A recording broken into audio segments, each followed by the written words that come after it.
God has always allowed humanity to go through difficult times. But the question is, why? We need to remember that when everything is going well, when the wind is at our back, our tendency is to relax and rely on our own strength. Many imagine that they are self-sufficient. They forget about God and even deride Him. But moments like these show us that we are nothing.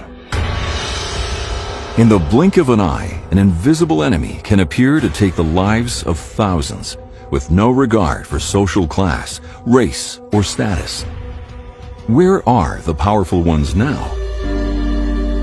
Their money and power can do nothing to stop this virus from spreading.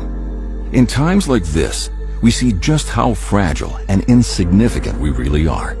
Only in times like these do we stop to reflect and bow before the one true God.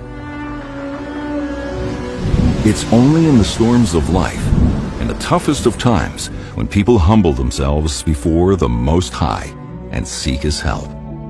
The writer of Psalms says, "My suffering was good for me, for it taught me to pay attention to your decrees." Going through deserts teaches us much more than the comfort of green pastures. How many people have given up on praying, but have now started to pray again?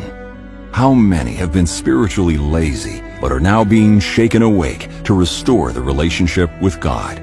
How many had drifted away, but have come back to God in this crisis? God doesn't always change our situation, but He uses the situation to change us.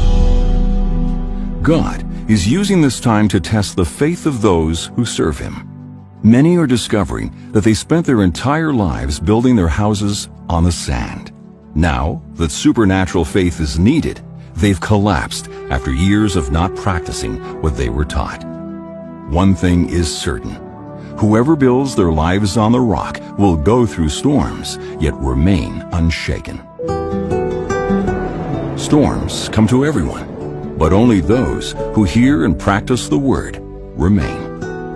God won't keep us from being thrown into a lion's den, but He'll close the mouths of the lions.